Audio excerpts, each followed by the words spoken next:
Everyone, thanks for coming out. I'm Kyle Cleveland with the IIGR's Institute of Contemporary Asian Studies. Since 311, we've done a series of events, probably well over a dozen, related to both tsunami recovery, NGO work up in Tohoku, and also the nuclear crisis. We just had an event on nuclear regulation this last Friday. I'm really interested personally in this particular event tonight, in part because we bring Leo Bosner back, who's spoken to IIGR a couple of times. Leo is a former administrator for the American Federal Emergency Management Agency, and he was with that organization for some 29 years. Leo has a great deal of experience working on emergency crisis management. Leo was the watch officer during the Katrina hurricane. He worked the Oklahoma City bombing, many natural disasters under several presidential administrations, and was also, I think, the head of their union, at least one of their unions. Leo is now out of the federal government, but he's with a Washington-based NGO that has Japan associations called the International Institute of Global Resilience. And Leo is also, for that organization, he is the director of training, education, and research. Leo was in Japan during 311, and thereafter traveled back and forth to the United States, has been up to Tohoku many times, has spoken all over Japan as really kind of a consultant, an expert consultant on emergency and crisis management. And those are some of the issues he'll be addressing this evening. Cross-cultural comparisons between the way Japan works its crisis management and in the United States and other countries. Alongside Leo, we have Angela Ortiz. Angela is one of the co-directors of an NPO, a nonprofit organization in Minami-San Miku called the Ortiz Global Academy for Aid. She's been named the Minami-San Miku Recovery Ambassador, and in that capacity has had a number of government ambassadors come through her town, including Ambassador Kennedy from the United States, and has been working very closely with that community on disaster recovery since 311. Angela grew up in Japan, going to international schools, and later became certified as a public school teacher and developed special programs, and continues with that work up in Tohoku now. So I think both in terms of cross-cultural comparison, in terms of crisis management, but also kind of on the ground, dealing with intensively with the local community, both of these speakers today bring a different perspective that's going to be mutually compatible and I think really interesting. So Leo will speak first, and then Angela, and then after that we will have an extended Q&A. If I may ask for your cooperation during the Q&A, we're going to put a microphone here in the middle. We're going to ask you to come up to the microphone so that we're actually recording this, and so we'll have that for our archive. You are basically agreeing to be on our video, which is published on our YouTube channel, if you agree to come up and ask a question, because we will be videoing that, so keep that in mind. And also, if for any reason, those of you in the front rows are wanting to stay below the radar of YouTube, you might be on that inadvertently. So it's my pleasure to welcome right now Leo Bosner.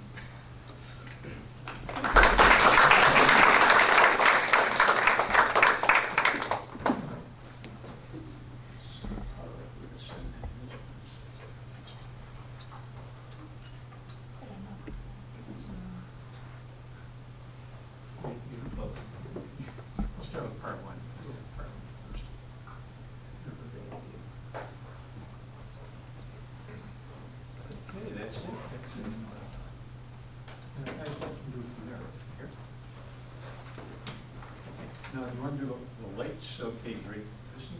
It is, you got to speak close. Real close. Real close. Yo, Minasan Kombawan. Hello, everybody. Thank you very much, Kyle, for the introduction. Very briefly, I'm going to try to keep this brief tonight, because Angela Ortiz has a lot more important stuff to say than I do, quite frankly. I'm going to talk a little bit about the administration of volunteers and non-government organizations and disasters, how they work and how they don't work. And that will kind of sound kind of boring at first, except it's not. I was here in Tokyo during the quake, and a few months later I came back in 2012 to interview people who were involved in the response efforts. And talk about volunteers and nonprofit groups. I talked to some nonprofit groups who were extremely frustrated because they were trying to get people and supplies and volunteers into the disaster area, but there was no system for receiving them, and nobody could really handle it very well, and a lot of them couldn't get there. Then I talked with medical doctors who were in Tohoku, and one medical doctor saying how short-handed he was in the shelters, and medical doctors were helping the elderly people to get to the bathroom, carrying around bottles of water for them and stuff. I think, well, you know, you went to medical school, man, you should be doing medical stuff. Why can't you have a volunteer like Leo here? I can carry bottles of water, I can help elderly people get around. Volunteers can perform a useful task in a disaster, but there's got to be a system. And I'm going to talk a little bit today about tonight about the U.S. system, which isn't perfect, but at least it exists. Look at these slides, some of this pictures, different disasters happen. Volunteers always come out to try to help. They can rescue survivors. I'm going through some of these quickly because I want to get to the more substantial ones. Questions about volunteers. Who are they? What skills do they have? What training? What about their food and water? If all these people want to volunteer, what are they going to eat? Where are they going to get their drinking water? Now, volunteers, whether it's U.S. or Japan, as you can see here, for these folks in Japan helping to unload supplies from the helicopter, they're going to come out. They're going to come out in force and want to help. But there can be problems too. After the Kobe quake, there were incredible, 20 years ago, incredible traffic jams. Because of all the volunteers and all the people trying to get down to Kobe to help. Their personal preparation, do they have the right shoes? Do they have the right gloves or work clothes to go into this area full of all sorts of broken glass, metal shards, rocks, whatever? The support, do they have their own support? Who's going to feed them? Who's going to take care of these people? If they get hurt, what's going to happen? Do they understand the disaster system? Is there a management system for using volunteers? And that is a biggie. That's one that as a former government guy I kind of focus on is how are you going to use these people? And that actually, to me, is the biggest problem. The volunteers are not the problem. The lack of a system to use volunteers effectively is the problem. So our system here, we're looking at affiliated versus unaffiliated volunteers. Volunteers who are already members of some nonprofit group, the Red Cross, Salvation Army, whoever, very often will have already gotten training and preparation of some type to go in there and do their duty in disaster. The unaffiliated ones, maybe not, we're not sure what kind of skills or anything they have. Now, from the government's point of view, it's a lot easier if I'm a government administrator at a disaster site, and some person shows up and says, okay, I'm in charge of this volunteer group, we have 50 people. I can say to that one person, great, please take your 50 people, go to here, here's a name and cell phone number, go talk to this person. That's a whole lot easier for me than having 50 individuals all cramming in there saying, I want to help, I want to help, I want to help. So we really would like to have the volunteers, if possible, be organized in some way, be trained and prepared ahead of time, and especially learn about something called the incident command system that I'll mention more about later. Getting back to describing the U.S. system, this might be a little similar to the Japan platform, I'm not really sure. National Voluntary Organizations, Active in Disasters, NVOAD. This is a national group that coordinates all the different nonprofit groups in the U.S. that are interested in doing things in disasters. They're the English one up there.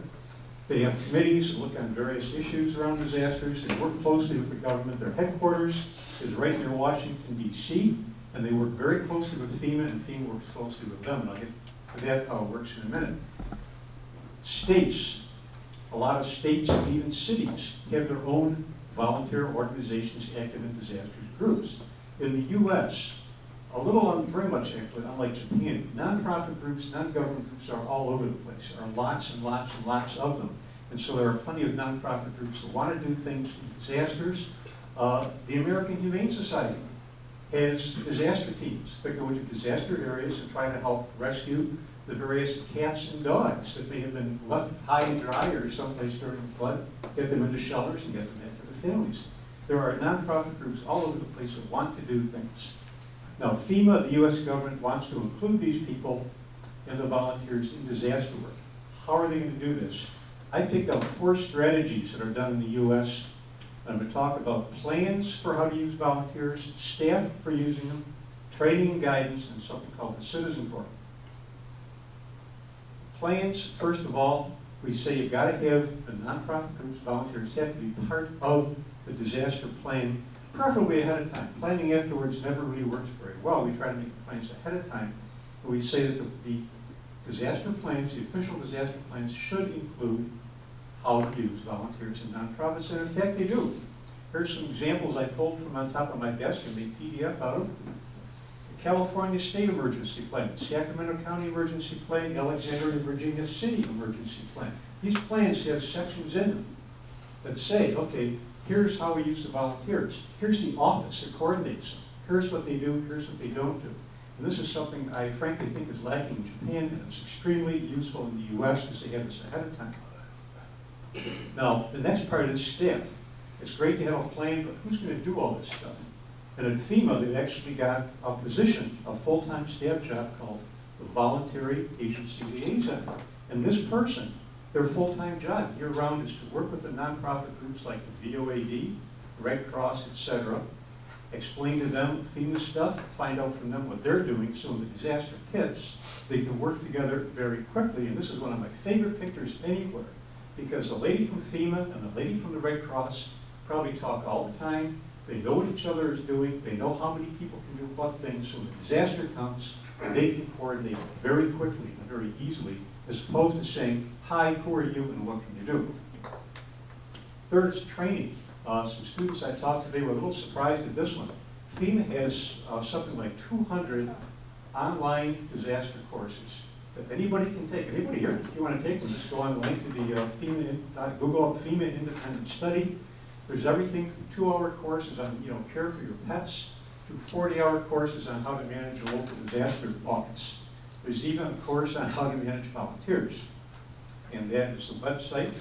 Or if you forget the website, all you got to do is Google FEMA Independent Study, and you'll find those 200 courses. You can take them online. Oh, they're free, by the way. There's no cost. And the question I ask sometimes is, gee, Japan government, why don't you do that for your people too? Might be nice. Next is the training and guidance. There's actually a guidebook that's been put out, Managing Spontaneous Volunteers in Times of Disasters. And FEMA has pushed the idea of whole community, getting everyone involved in the emergency management. They really feel that's important to do. Now, lastly, I want to talk about the Citizen Corps a little bit. This is an organization that started up after the 9/11 attacks. FEMA manages it, and they're trying to get more people involved in disaster preparedness and so on. It's got 5 main programs. I'm going to talk about a couple. Basically, it's CERT. The CERT is Community Emergency Response Team, Medical Reserve Corps, Fire Corps, Volunteers and Police Service, and USA and Watch. The first 2 are really civilian-oriented. Fire Corps deals with fire services, and these other 2 are with the police and neighborhood watch type things. But let me talk mostly about CERT, I think, is the one that's most relevant to civilian groups. CERT, I apologize, I didn't get English onto this slide. Community Emergency Response Team teaches ordinary citizens a lot of basic skills, things like first aid and things like that, how to prepare for, how to do things in case there's a disaster, in case there's even a bad highway accident you might come across, how to do first aid, how to carry someone who's been injured, how to stop the bleeding, teaching ordinary people how to do that. They've got 9 units. The course takes around 15 to 18 hours. Disaster preparedness, fire safety, medical operations, search and rescue, things like that. Basic skills. This does not make somebody a PhD. This does not make somebody a medical doctor. It gives them basic skills in some of the things they might need to do in an emergency situation. That map of the U.S. shows the concentration of them. There's about 2,500 CERT programs nationwide. That's CERT programs. How many CERT volunteers there are, that number nobody even knows because people join these things, they leave them, whatever. But there are thousands and thousands of people. This is a very real program. Now, I'll give some examples of how real it is. Hurricane Sandy that hit the U.S. a couple of years ago was a pretty ferocious hurricane, mostly on the East Coast, especially New York City and New Jersey, got hit pretty hard. There were not many deaths, fortunately, because there was a lot of preparation and it was ahead of time. It was a good warning. But there was an awful lot of property damage, an awful lot of flooding, telephone lines out, electric out, and everything else. $65 quadrillion worth of damage there. What happened with the CERT? Okay, well, New York City, first of all. New York City started its CERT program in 2003, started off with 54 teams. Now they have 1,200 members, and 600 of them deployed during Sandy. The others probably taking care of their own families. Now, the CERT people, they aren't running into burning buildings or pulling, nuclear junk out of a reactor or something. They help spread the warning. A lot of them were assigned, go through the neighborhoods, walk through this neighborhood, and make sure you knock on the doors and tell people, hey, you know this is coming right, here are some of the things you need to do. During the storm, they help staff the local disaster headquarters and the local shelters. There we are again to the medical doctor who spent umpteen years in medical school carrying water bottles around because there's nobody else to carry water bottles around. CERT volunteers can do stuff like that. After the storm, they help hand out food and water to the survivors. They help clear away debris. They help do cleanup. They walk through neighborhoods, knocking on doors, checking on people's situations. That's New York. In Arlington, Virginia, very similarly, what they did after the disaster, they walked through assigned neighborhoods, marked where there were hazards, marked where the phone lines or the electric lines were down or a tree was blocking the road. They didn't try to fix it. They marked it, they reported it back to the headquarters, and within 4 hours, 90% of the county had been surveyed for damage. And that is something that's always a huge deal in disasters is, okay, where is the damage? What kind of damage is there? Well, you don't need PhDs, you don't need people with medical degrees going out and looking where a tree fell down. Anybody can do that if they're trained and planned ahead of time.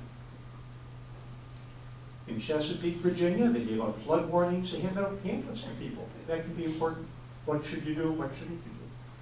And there's a picture of some of them right there in New York City. Oh my goodness. Oh, that's under part one. Sorry guys, this is like the old Tom Mix movies or something here. Wait. How do we get to part two? I know you're all dying to see how this thing ends. Yeah, this picture. Okay, so just go to the thing like that. Yeah. So basically the message is, yes, there are professional responders. Yes, all these people do this stuff, but you also need a lot of people to do this stuff, and that's what they know they're doing ahead of time. And we actually, there's me.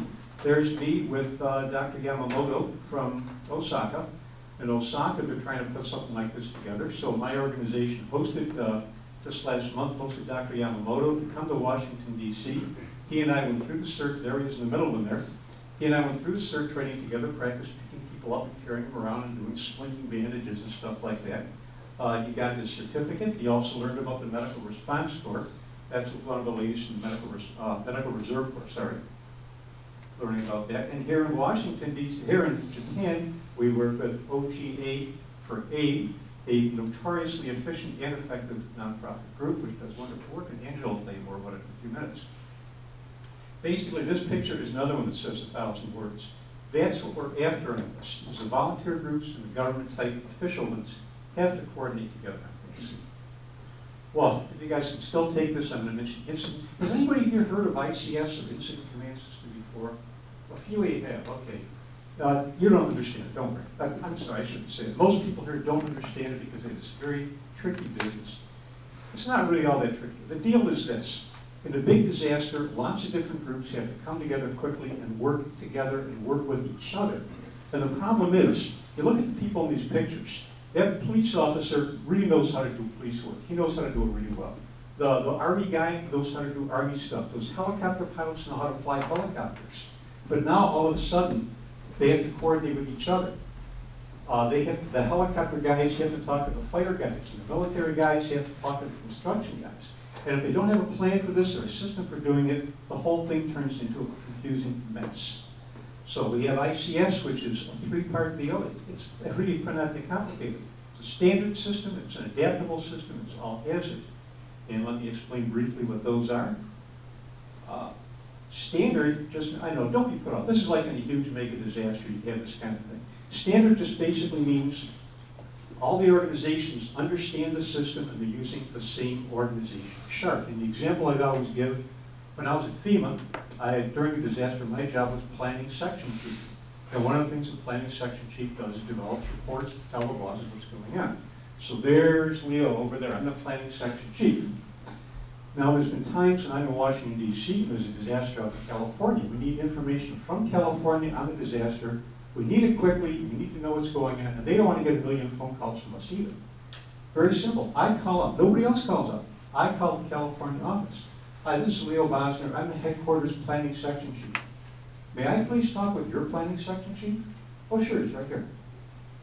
It goes quickly because they're using the same organization chart in California as we're using in D.C. And that's, I mean, it sounds simple, guys, and it is simple, but this means the firefighters from Florida and New York and California can all arrive at the big disaster, and they know what's going on, they know where they fit in, and they can get to work right away using the same terminology, the same language. The adaptable system, and again, this is a quickie here. This might be, there's been some heavy rains, a small flood going on in the town, a few people have to evacuate. Okay, you don't need that huge chart. You only need as many people as you need, maybe 3 or 4 people handling the evacuation, maybe a dozen or so families during some minor flooding. But then, the rain starts getting worse and a few more people start getting flooded. So this small group expands. It doesn't go to an organization, it simply expands. Okay, now let's see, the rains get really horrendous. The town's getting flooded out, the electric's down, the water is out, everything else. Well, this gets tough. So you see this fellow over here, he or she is a public works specialist. That person is handling things like the water supply, the electric phones and things, but it's getting kind of overwhelming. So the public works specialist becomes, ta-da, the public works branch. Under that same organization we had before. It simply expands like an accordion. And then when the floods start coming down, we're rebuilding again. Now we just have a public works branch and a couple of task forces getting the electric back up and running and cleaning up because it's waste. And I know I kind of ran through that quickly, but the principle is simply the same organization expands and contracts, and everybody knows how it's going to expand and contract. It takes a lot of time. All hazard means just what it says. Now, I'm going to go through this one. This one gets a little bit tricky. In Japan, they're still using the same system that we used to use in the US and found it didn't work very well. It sounds logical to say, let's have a flood plan, let's have an earthquake plan, let's have a terrorist bombing plan. The problem is, these plans get overwhelmingly complex. And if you have a tsunami and an earthquake and a flood at the same time, which, gosh, I think we don't want those sometimes. You don't want to be sitting here and have 3 different sets of plans. Well, here's my flood plan, here's my tsunami plan, here's my earthquake plan. So we just found in the US in practice, this system doesn't work. And what we did was we flipped the left side of the chart and the right side of the chart, we reversed them. And all hazard, instead of having a tsunami plan, an earthquake plan, and a terrorism plan, each one of those within it has to have a transportation part, has to have health and medical, has to have search and rescue. We switched them around. But now people basically make up the basics of a plan. So in the middle with health and medical, the docs and nurses and hospital administrators get together and they work out the basics of what they're going to have to do medically in any kind of a disaster. And then from there, they expand it out and say, okay, well, what if it's a tsunami, what if it's an earthquake, etc. Now, again, I'm running through stuff very quickly that might take weeks in normal classes, but giving you guys a basic idea that this is just how we're doing it in the US. We think this is a good system to use. To be effective, though, it has to have leadership and training. You can't just say, put it in a book and put the book on the shelf. Somebody has to do this stuff. The system also expands phenomenally. It goes from the firefighters on the left, who are just handling an ordinary situation, goes to UC, Unified Command, and all of a sudden a whole bunch of people get involved. And the national disaster, there's my old stomping grounds there, FEMA, you've got multi-agency coordination system. But all of these are following the same ICS model, and it works. So we've done at IIGR, a little place where I work. In Japan, they didn't have much teaching on this, so we put together a Japanese language ICS basic guidebook. We're pretty sure this is the first one we've done. We just published it last June, I think. We're kind of hawking it now. We go through all the specifics. This is all in Japanese, everything's in Nihongo. Incident coordination, accountability, how you do transfer of command, what the operations section does. This is the how-to book of ICS, including some specific case examples. Hurricane Katrina, where they didn't use ICS and they screwed up. The Colorado floods, where they did use ICS and it worked a lot better. The Boston Marathon bombing, a lot of things like that. And we're really hoping this is going to be useful to Japan, and there's our little advertising thing there, IIGR. Now, let me conclude this. Well, you guys are probably glad to see that one come up. Basically, 4 points that I would take out of this whole thing, this whole big long schmear tonight. 4 main points regarding volunteers and nonprofit groups and disasters. First of all, volunteers can do wonderful work. They can do very valuable work, but they have to be trained and prepared ahead of time.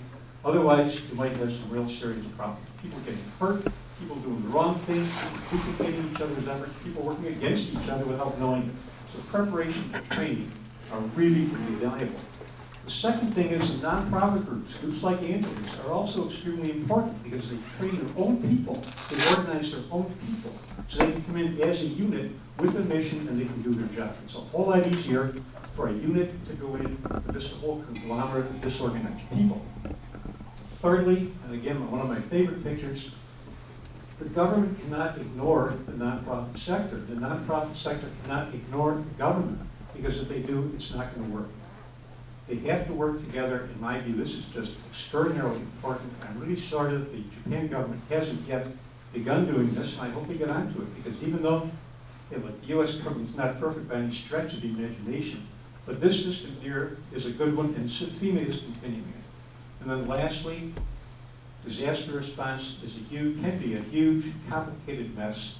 To keep it from being too much of a mess, it needs a strong management system. We think ICS or something like it is that kind of a system. People, thanks a lot.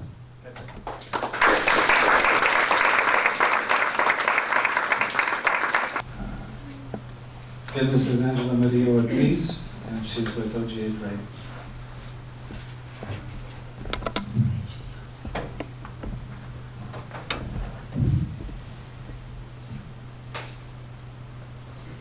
Well, I'd like to say thank you to Leo for giving us that crash course in disaster management and emergency strategies from the States. I think it was valuable and extremely fascinating stuff. I remember the first time I met Leo in 2011 and heard about what FEMA was doing and his efforts over here in Japan to prompt some of these same strategies. I obviously was a big fan right away, and part of our work in Minami-Sanriku is to connect the disaster management planning there with the ICS system that is being published by IIGR. I'll outline tonight, coming from the opposite side of the spectrum pretty much, awareness precedes progress. And I'd like to share some stories of the survivors of Tohoku. This is the Disaster Management or Emergency Management Office in Minami-Sanriku. And on the day of 3/11, Nobuo Kato, who was the PR manager for the city office there, felt the earthquake and immediately started taking photographs. He went outside and he saw the yellow smoke rising in the distance. He kept taking photographs as he climbed to the top of this building. There were 50 individuals who went to the very top of this building, and only 10 of them survived. And his last photo, as he lost consciousness, he put the camera in his jacket, thinking that this should be kept as a warning for others. And when he came to, it turned out that the deputy mayor, Mr. Endo, had actually reached out, grabbed his hand, and with his right hand had held on to one of the wires up there and had saved his life. A friend of mine who was stationed in Minami-Sanriku for 1 year was a reporter for the Asahi newspaper, and he wrote a book called Minami-Sanriku no Nikki, or The Diary of Minami-Sanriku. You can find it in Japanese on Amazon, but the English version has not yet been published.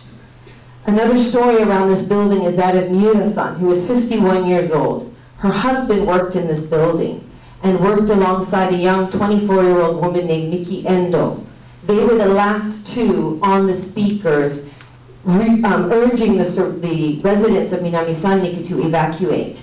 And she would come here every morning to remember her husband, who was her classmate from elementary school. Her second son, who was 20 years old, I met him, and he was telling me how he was urged on by his father's voice to evacuate, to take shelter, and until the very moment that the transmission was cut. So, similar to the dome in Hiroshima, this Bosai Center stands as a relic for what Minami-Sanriku has lost. And one of the reasons why it's been very controversial about whether to keep this building or to tear it down. On one hand, many of the survivors look at it and say, we cannot move on with this painful reminder in front of our face every day. On the other hand, people are saying it's very difficult to pass the memory of grief down from one generation to the next. And no matter how many times They build signs, put up stones. Eventually, residents go back to the valley and rebuild. And this area in Sandiku has a disaster, has a tsunami every 30 years. But this one, as you saw in the video, everyone underestimated. The earthquake and the disaster, the triple disasters of 3/11, as some of you may be aware of, was the 5th largest earthquake in the history of the world, the biggest financial crisis. And at the time, Prime Minister Khan said this is the biggest crisis since World War II for Japan. The entire island of Honshu was shifted 8 feet closer to California. The axis of the earth was shifted 2.5 centimeters. So when people, even 4 years on, if you don't know this, it's very easy for us to think, well, have they not cleaned up yet? Are they not efficient as they could be? But I think one of the biggest factors is just that it was beyond the scope that anyone was prepared for. And of course, at this time, the national government in Japan was focused primarily on stabilizing Tokyo and Kasumigaseki, etc. Here, I'm only going to touch base a little bit on Fukushima because I haven't spent much time working in the area. But when the earthquake hit, the reactors actually shut down and their backup systems went on. It wasn't until it was inundated. So I chose a picture that shows the waves inundating inside the plant. And they were hit by a 15-meter wave, and that was when the nuclears had the meltdown. But right now, what I understand is that their biggest issue is where to put all the contaminated water.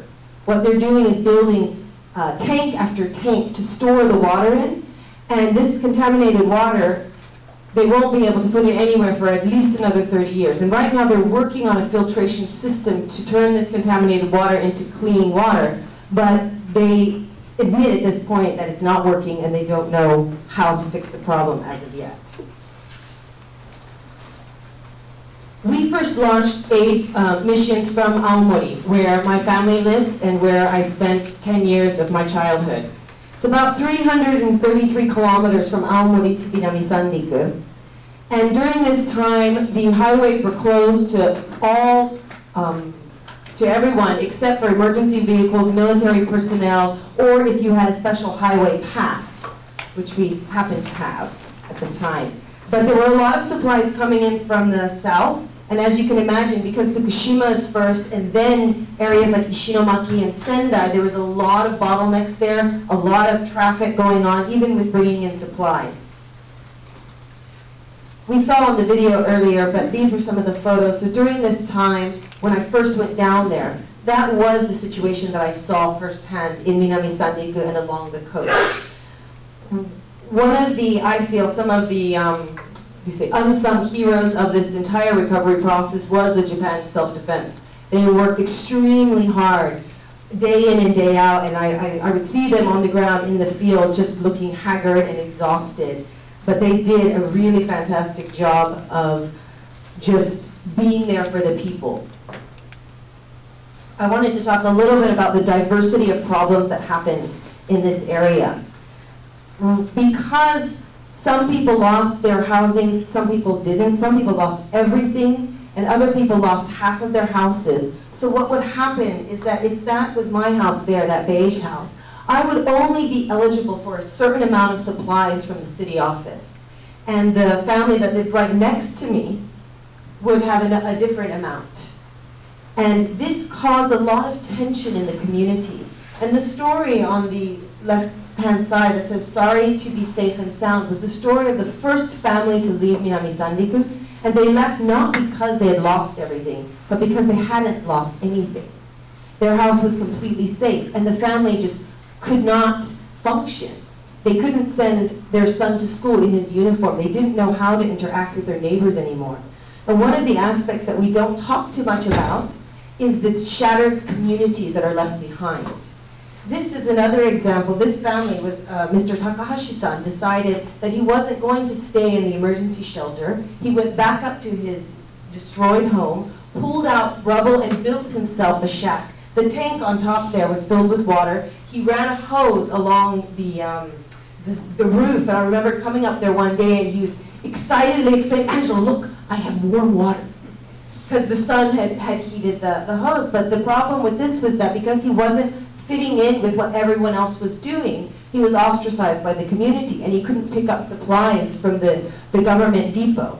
And this is where organizations, nonprofits came in and filled those gaps. And we were the only ones bringing them supplies for the entire first year that they had chose to live up there.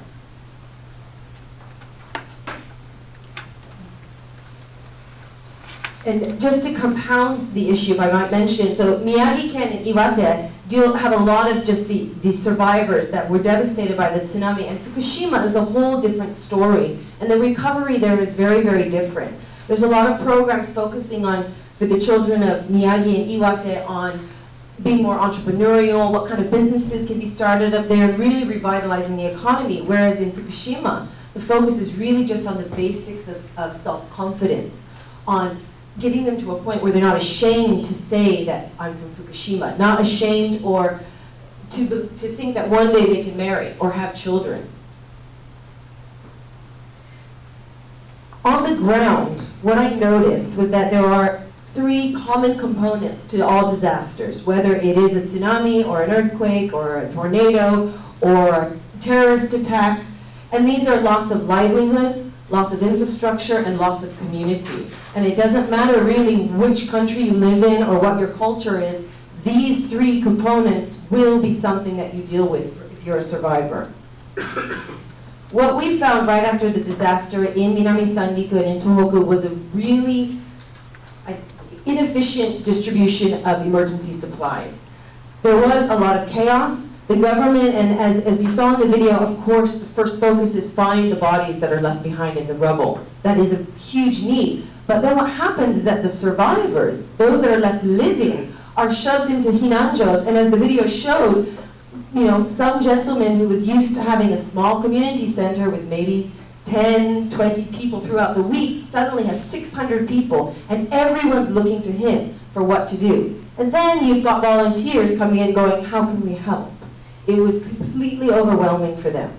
And we plugged in the distribution of emergency supplies. I remember this picture, this gentleman was the second emergency shelter I walked into, and at this point, I had kind of had an inkling that maybe I was asking the wrong question, but I asked it anyway, and I said, how can I help you? And he looked at me quite honestly and was just like, I have no idea. He's like, I don't need someone else coming in here and asking me what to do. Come in here and tell me how I should manage things. And I was like, okay, point taken. But I would like to stress the point that it's not about also coming in there with your pre-plan and telling them how to run things, but really about understanding the situation and then giving them solutions, possibilities that they might be able to use, strategies that they can use to deal with the influx of the work that they had to deal with. Here in this picture, some of our first volunteers were unloading supplies at one of the emergency shelters. Because of the extent of the rubble, a lot of communities were cut off. A lot of them went to near starvation in some areas where literally 2 kilometers around the corner, they were throwing away sandwiches because they had too much. We set up a distribution system that included all survivors, whether you lost your home, whether you hadn't lost your home. Our philosophy was, you're all in this together, and you also need to be a part of it. They were a really crucial component. We worked directly with the community leaders to make sure that things were as even as possible and distributed it that way. And that worked really, really well for this community and for this time in Tohoku. Quick overview of the phases of recovery was, you can see here, and you saw in the video what the emergency shelters look like. Just 6 months ago, I was in Minami Sanriku, and a gentleman was talking to me about it, and he was telling me, you're living so close to people, you can hear every fart. You can hear every breath, and when you put it that graphically, you kind of get an idea, though, of how stressful it is to live like that for 6 months. How difficult it would be for a mother with her 3-month-old. So nervous about the child crying, that I knew this one lady, her family with their newborn stayed in the car for 5 months. They lived in a tiny K car because they were worried, they didn't want to be meiwaku or cause problems for the other survivors there. So it's just an ongoing state of complete inability to relax or find just like a moment of respite. This is one of the larger temporary housings. This is what you would find right now. probably near Sendai. So a little bit about the activities of NGOs, MPOs, and volunteers is emergency supplies distribution. Personal infrastructure is something that some MPOs work on. The government does take care of the bigger infrastructure, and there's not really a need for MPOs to get involved with that too much. The community rebuilding side, though, is something that I think is almost 90% handled effectively by MPOs, because they're able to fill that gap. They're able to be more flexible about the community's needs. A little bit about, since we're on the topic of volunteering, how I got involved with this was just my family. I have 11 siblings, and we're living in Aomori, and my parents had this school called Ortiz Global Academy. And on the 12th, my father got a call from the city office saying, we're looking for a driver for some journalists. And being a Colombian and a little bit crazy, he decided he would go with them. I get a call on the 14th from my sister saying, we're thinking about sending down supplies, what do you think? And I was like, well, don't know about my job, so yeah, might as well go and help. And from 3 days later, we had 3 2-ton trucks full of supplies, and we were headed to Minami-Sanriku because that was where my father had first actually personally spoken to survivors and actually heard. The ladies were just like, we just need hand cream, can we get some towels, can we get some sweaters? And that was how we got started.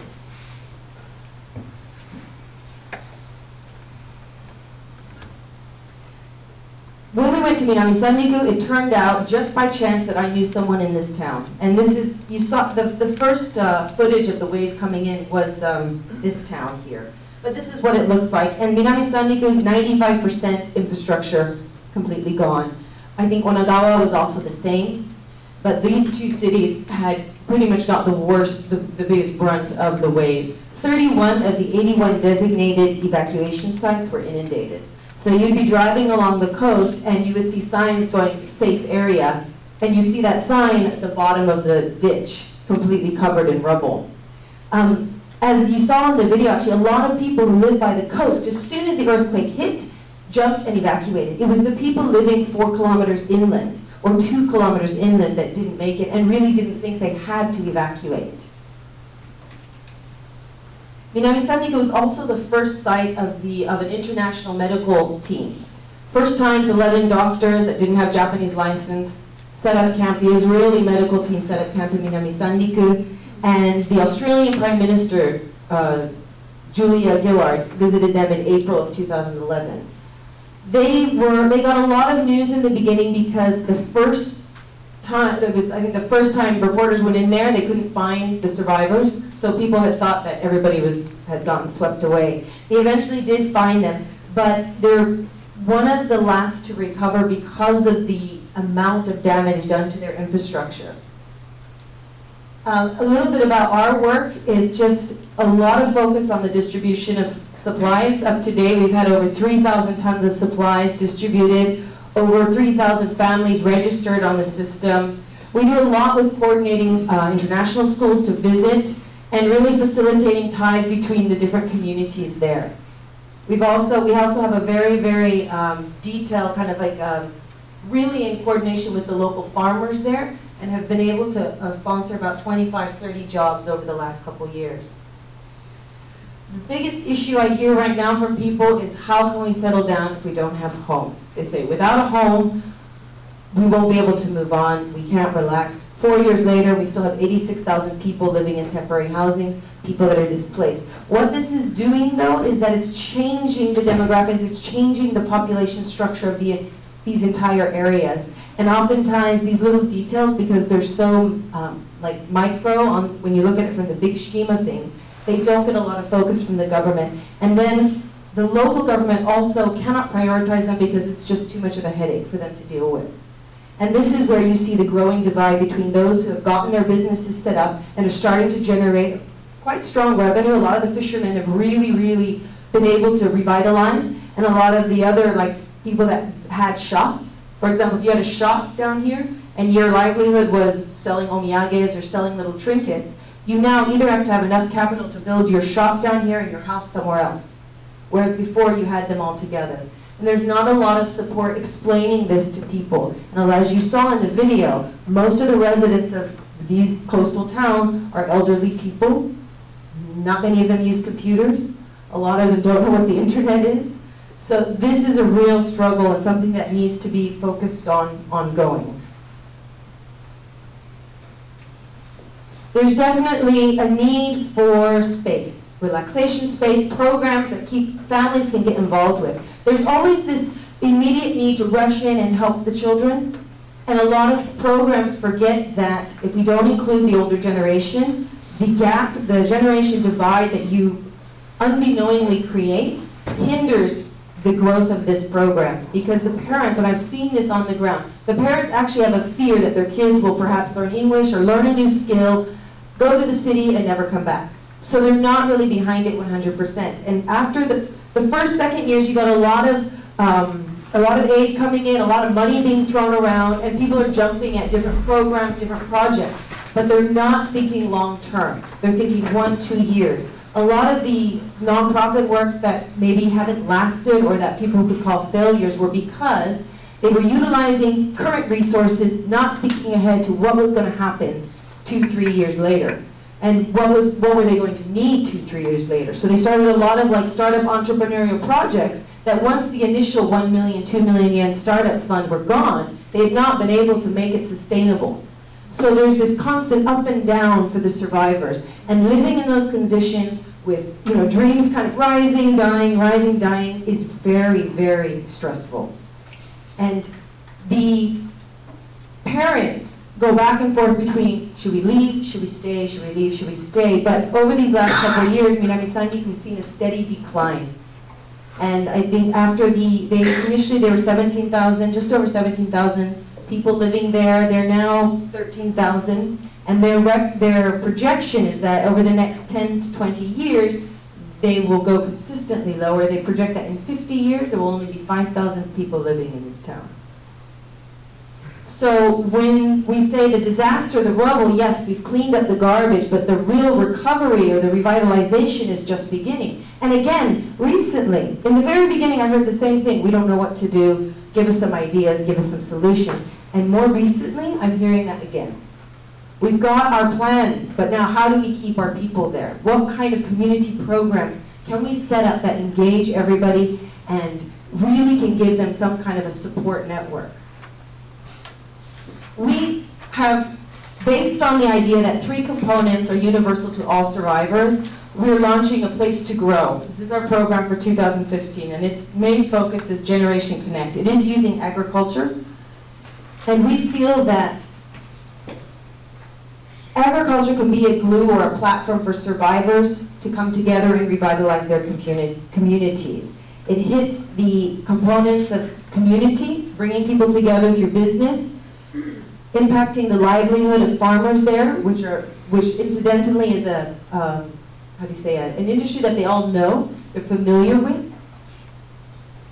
The situation in Tohoku could be an ongoing crisis, or it could be a real platform for Japan to grow, to connect internationally, and really for them to gain confidence and leadership in disaster management. What happened in Tohoku was something that only happens once every 1,000 years. There's a lot of aspects to still study, to still learn, and to still take notice of. And the revitalization aspect and the recovery aspect is something that a lot of the local community leaders are really overwhelmed with. They have a lot on their plate right now, managing their population, managing the infrastructure, managing all the demands from the national government, that focusing on what we did wrong, what we did right, what we can do better is unfortunately being put at the bottom, the back burner. So I personally believe, having spent these last couple of years up there really watching and seeing that this is also the time for them to develop stronger management plans in disaster, but it's got to be an international venture. They're not going to be able to do it on their own. And as an NPO, we're calling for awareness because, again, I think awareness precedes progress, and it's the progress for the revitalization of disaster survivors that we would continue to promote. So I'd like to end by saying that if any of you would like to volunteer, please talk to Mark, who is one of O.G.A.'s coordinating directors. And thank you so much for having me tonight. I hope that it was interesting and valuable to you.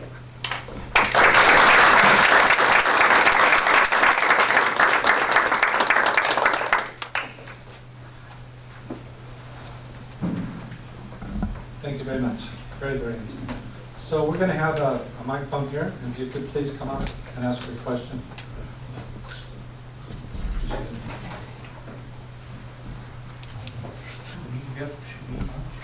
Yeah, I guess you should be up here. You can share mine. I don't think we're all looking to leave in the next 2 minutes, so I'd like you to come up and ask questions.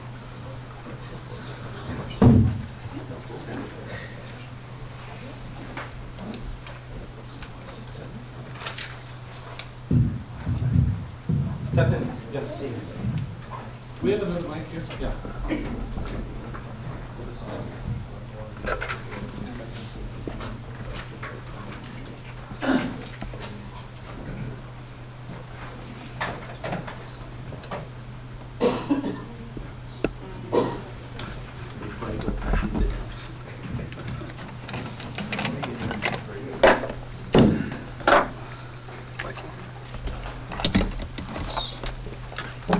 Here, well, to get started, why don't we use this mic? We'll pass it back and forth. Thank you very much, both of y'all. Angela, felicitaciones. I'm Colombian, and this shows amazing impact here in Japan. So, my question is for you, actually. I'm very thankful with your MPO star. It's totally amazing. My question is in regards to the government help. Has the government been able to, after this disaster, because you were just getting started when this happened, this Tohoku disaster happened, has the government changed in a way in the behavior in providing you an easier road to reach your goals? That's a very complex question. But the challenges that we have are still there in coordinating with the government, mostly because a lot of the government, their strategies are that someone will be in this position, for example, liaising with us on agricultural development, but every 2 years they're transferred. So you then have to spend almost like 6 months getting that new guy up to speed. And it's this same system that I've seen between the local government, say directly to survivors that are trying to apply for loans or for other types of specifically financial support, is that there's so much paperwork and back and forth involved, and then that guy is transferred. And you start all over again, so I would say no. Okay. In regards to, you say, in bringing to international help, how welcoming are they? Are they welcoming of other international programs coming to help, like, for example, the help of Mr. Lewis? Mr. Lewis? Yeah, concepts, they really are. Tohoku is really happy and friendly to foreigners, specifically because a lot of them had very little contact prior to the tsunami. So their impression of international support is extremely positive. The challenge is getting the two cultures to be able to connect in a that facilitates quickly valuable steps. Thank you very much. Excuse me. I have a question about the booklet that you showed there that was in Japanese. Okay. The next, yeah, to you. Sorry.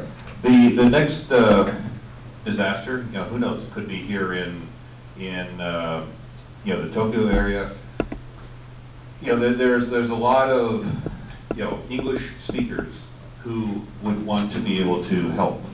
Okay, and is this book that you showed there, is that going to be available in English, in other languages? If we try to volunteer, can we as English speakers, myself, I have very limited Japanese skills, but obviously I want to volunteer. In fact, I was up in Minami-Sanriku and volunteered with a group from Keio University. And so, what can we do? Is this training going to be given, useful to non-native speakers? Yeah, that's an excellent point. Thank you. In fact, the original book, most of it was written in English, then translated by my boss, Maki Fukami. We're a very small nonprofit. I mean, you're seeing 1/3 of us here right now. So we are hoping to do that. We're really getting our toe in the water on this thing. That's a very good point. Other people have asked, for example, in South Korea, can we do it in South Korea, etc. Yeah, I think we're going to try to do that. Thanks for the reminder on that, because we've been heavily focused on trying to get into the Japanese structure and kind of forgetting, yeah, there's a lot of other expats and people living here. So I'll be mentioning that point to my boss. I think it's a great idea. Thank you. Yes, hello, I'm Mark. Question for Leo. So thank you very much for showing us the ICS and all the materials you put together. And as a next step to that, I'm curious, once you implemented the ICS and made these changes at FEMA, or if you make them in Japan, what do you find remains a challenge, even after that's in place? Well, the challenge is the same thing that Angela mentioned. It's really frustrating for us. And I say that I worked at FEMA for 28 or 29 years. These guys and people that work in the disaster offices here are there for 2 years, and they rotate away to Never Land, and they're gone. My long-term contacts in Japan are in the self-defense force, the fire services, the medical establishment, universities, and now recently the nonprofit sector. I have no long-term contacts in the Japan government. How can I? They're gone. They're wonderful people, some, but they're gone before they can relearn what they're doing. So I guess at this point, what we're trying to do from IIGR's point of view is by coming out with this book. I'm going to be at a conference up in Tachikawa later this week, vending the thing and hawking it and so on. I guess we're going more of a grassroots approach to say, okay, if the people at the top kind of keep disappearing and we can't get there, maybe if we can get the medical establishments, some of the fire people, some of the GSDF people interested in this, hope the idea can push up. But, I don't live here, I don't go here, so we can't really force anything to happen. We're going to try to make the information available so Japanese activists and people who want to make these things happen can do so. Yeah, I'm Masahiro Taniguchi. I currently work for WND Japan office, but I used to work for the Office of Japan Disaster Relief Team, JICA. Yeah, I was dispatched to the Typhoon Yomanda relief activity. And the last time I saw you is almost 4 years ago when I just started working at JICA. Well, you had this presentation, and yeah, and I'm very glad to have this opportunity. And my half question and half comment, I'm very not satisfied with the post-disaster response in Japan because we Japanese quite often they use the word of both sides. Disaster prevention, which they are intentionally or unintentionally, I don't know, but though by using that word, people we tend to they look over the post-disaster response, which there is one of the issues tonight, I think. So people. Japanese society or legal system or official system, they tend to look to the prevention. But that's okay. But we also look to the response, flexible response, which Japanese, I believe that the Japanese society lacks flexibility and with imagination we have to respond to the disaster. That's what I saw in the presentation by you too. I agree completely. I bet Angela does too. Prevention is important, strong. Now, the prevention side, Japan is a great job. In a lot of ways, much better than the U.S. You guys have wonderful building codes to strengthen the buildings, especially for earthquakes. Those things are good. The warning systems are good. But there isn't, in my view, and probably Angela as well, enough thought really being given to practical ways that you have to deal with a disaster. Let me give a small example. When I was up in, I guess it was either Iwate or Miyagi Prefecture following, a few months after the disaster, I talked to some town officials and said, okay, according to the plan, they're supposed to call, if the town has a disaster, they call this telephone number of the prefectural office for somebody to help. The guy said, we had satellite phones, cell phones, whichever one it was, they had the phones, but they could never get through. Now, I wasn't there at the prefecture. I can tell you right now what happened is they had one phone with one guy. They hadn't thought this through enough to say, okay, it's fine to say there's a telephone number to call. Now, What if you have a big disaster? How many telephone lines should you have there? How many people answering? If you think of that ahead of time, it's not that hard to contract with a local company and say, okay, if we call you up, you'll be here within X many hours, you'll run in 10 more phone lines or 20 more phone lines, and then, getting back to your old volunteers and nonprofit groups, we'll call up a local volunteer group who we've already dealt with and say, can you please have 20 of your volunteers come over, we'll give you a script to read from to answer the telephones. There, problem solved. It's not, guys, we don't have PhDs in disasterology and stuff in America. It's just thinking the stuff through in a practical way, and that's exactly what I'm Yes, Kerwin, I'm tired. Oh, either way. So my question is regarding, it's actually a comparison and a question. So basically we had the Kobe earthquake 20 years ago, and then we have the Tohoku right now. You had mentioned that on the temporary housing, people had a lot of emotional distress because you have no privacy at all. So how the Japanese government is helping on relieving, making relief for those who suffer, a mental illness or loneliness, or the suicide rates in those areas are skyrocketing because people just live by themselves. They lost everything, everyone they knew. So how the Japanese government is helping in that regard? I mean, what have changed from then to Let's now? start this and then hand it off to Angela. I would say, looking at it kind of bureaucratically and administratively, they haven't strengthened enough. They have strengthened. The comparisons I'll give, at the Kobe time, number one, there was a great hesitancy to call in the self-defense force. Too much hesitancy because of this political thing of we don't like the military. And people are getting over that finally. The SDF are wonderful people. I worked in their office for almost a year in Tokyo with O.G.A. They're great people. They're more involved. Second, the government knows that they have to respond. At the time of the Kobe quake, I understand that people in Tokyo looked at it and said, wow, that's terrible. And didn't really think they'd be doing it. The government knows they got to respond. Self-defense gets in there more quickly.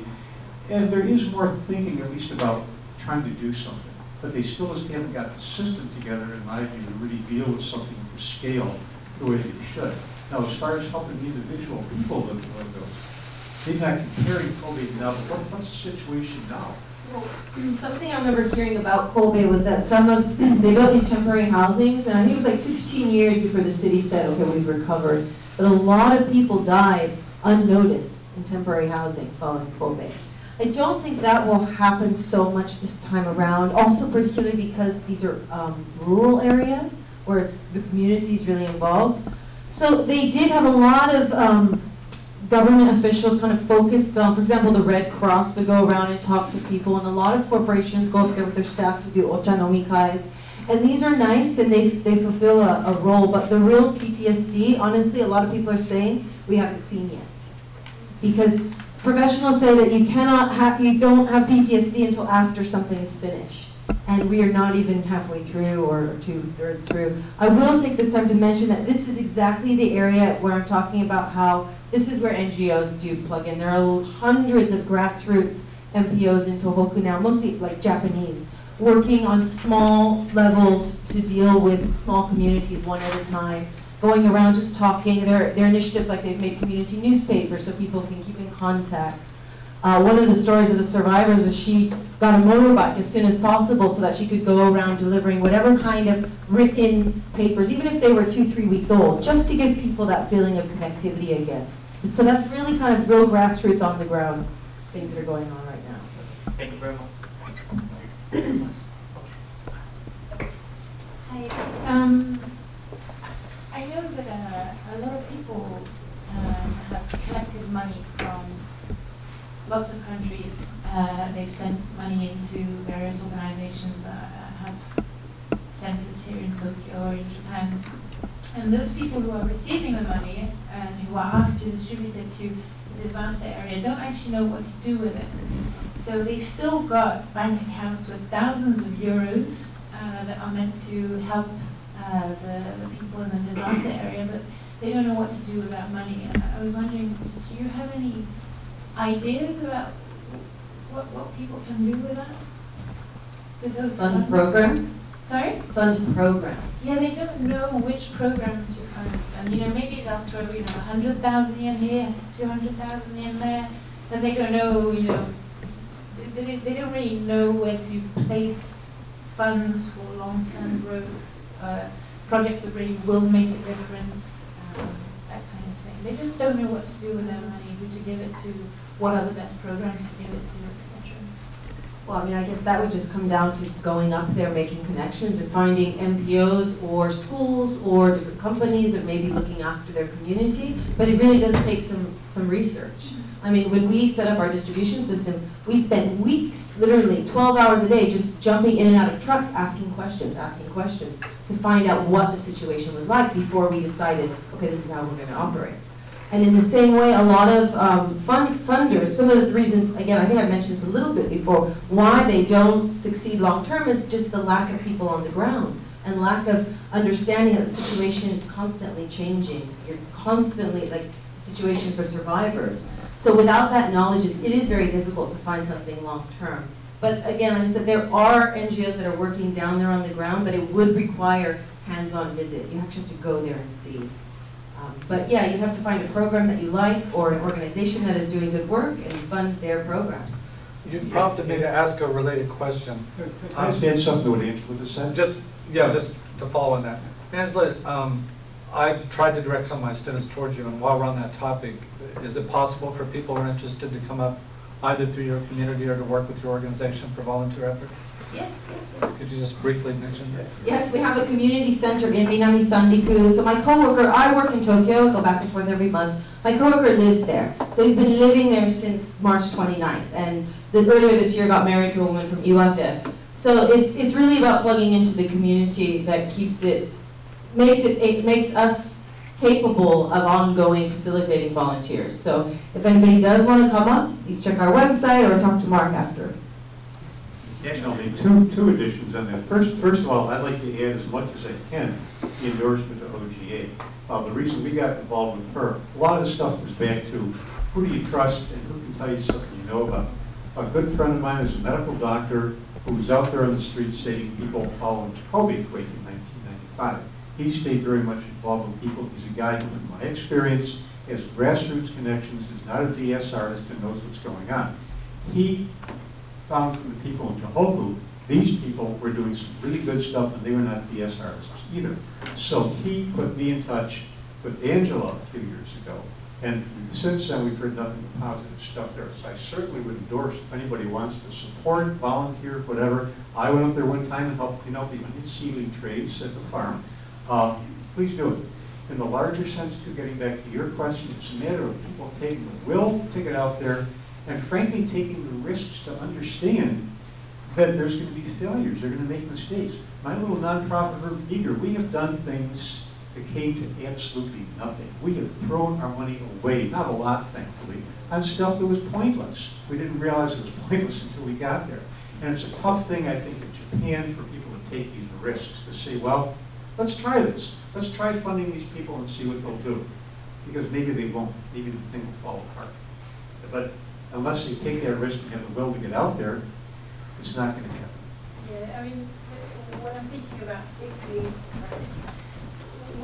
about particularly is, for example, a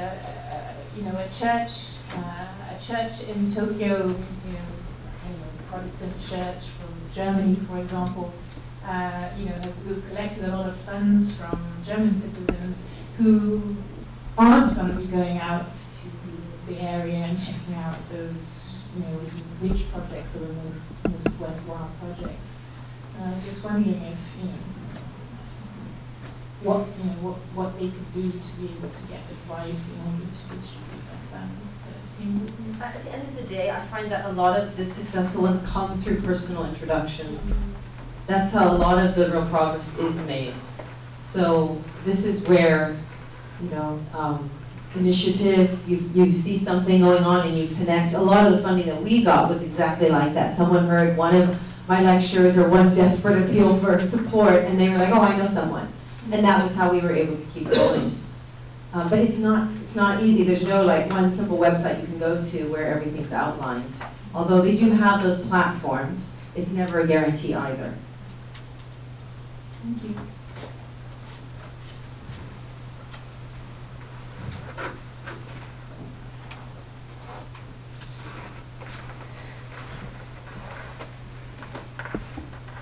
We do have until 9 o'clock if people have further questions.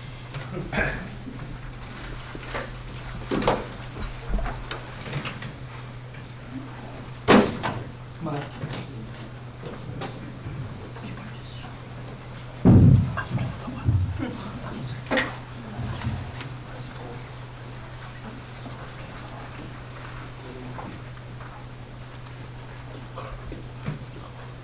Sorry, I think just two questions. I guess one is on, Speaking of the mic, James. just two questions. The first one is on the sort of Japanese bureaucracy. We have different sort of bureaucracies and ministries that are dealing with disaster preparedness and disaster response and reconstruction. In the area that I've been looking at, sort of emergency preparedness for nuclear accidents, there's still questions about who's actually in charge, and you have a very disparate separation of the actual oversight. And there have been some calls within Japan to set up some sort of FEMA-style agency. I don't know if that would be appropriate or if it would work. And then the other, that's the first question. Yeah, the question was about trying to deal with the nuclear safety and disaster preparedness. That's kind of a two-parter. People have been talking about making a Japan theme for years. I don't know if they will or not. It's a political question, really, because it's not so much technical. It's not what kind of computers and radios do you have. It's having an agreement that says this agency agrees to cooperate with this agency. If this agency has the mission to do A, this agency is not going to do it. And if the disaster requirements, if he does his first, you got to wait.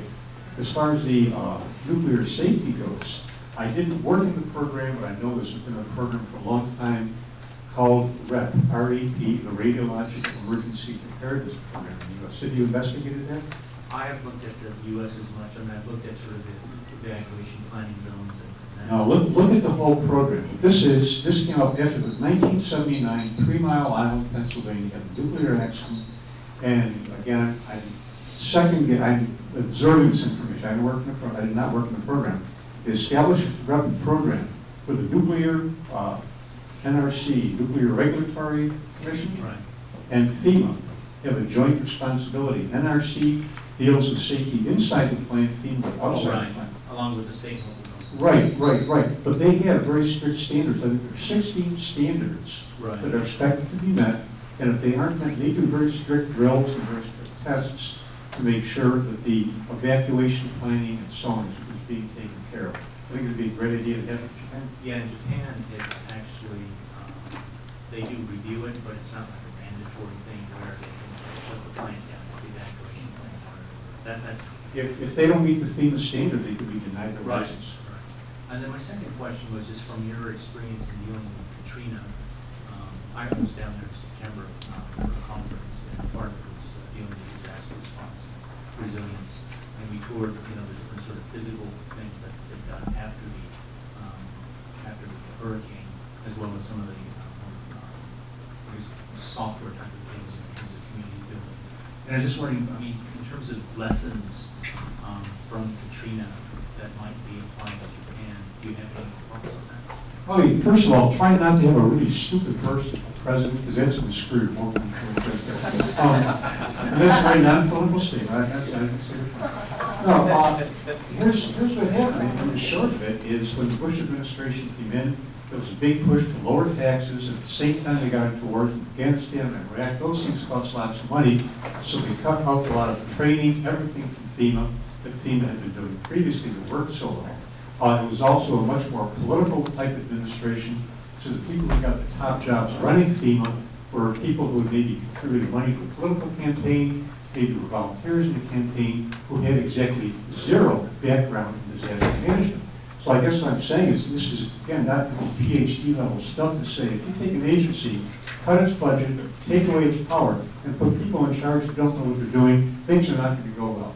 There is Leo's prediction for how things work. See, I get short into it. They're mean. I'm tired of themselves. There are some of us here who agree with you, exactly. My question would be maybe for you. What can we do now? We're coming up now on the 4-year anniversary of this, and unfortunately, people are forgetting. Some people are forgetting that this has happened, and so what do you need? What can we do? Yep, thank you, everyone. So I'm Mark. I'm working with Angela with O.G.A for A. To answer your question, I'd say we still have a lot of things that we're doing up there. We're building the community center for one, which is where we're looking to get people involved for now. So the first step is to come and talk to us. And we've just recruited Daniel as well, who's our events manager. So if you're able to go up to Tohoku, that's one option. But if there's something that can be done in Tokyo as well, we're looking for that. So Daniel and Angela and I are putting together a plan for the year's events, whether it's for fundraising or building the different parts of the program. So come talk to us, and we can figure out what it is you want to do and where everything can come together so we can help each other. Thank you. Can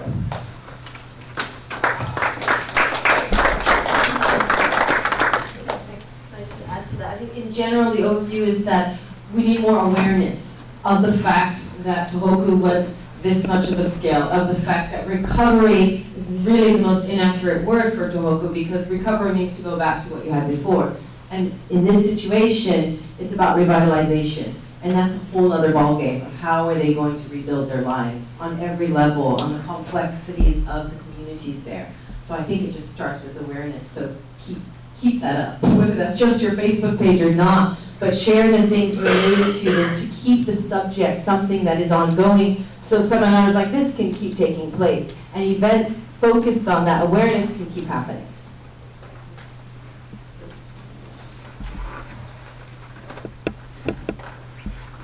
Okay. Anything else? Well, everyone, thank you for coming out. I really appreciated this talk. I respect the work that they're doing a great deal, and appreciate having learned from them. This will be on our YouTube channel in a couple of weeks, if you'd like to refer to it.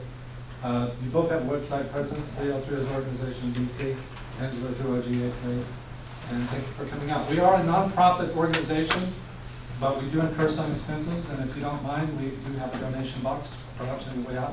Please make sure that you leave your mail sheet so that we can add you to the mailing list. Thank you.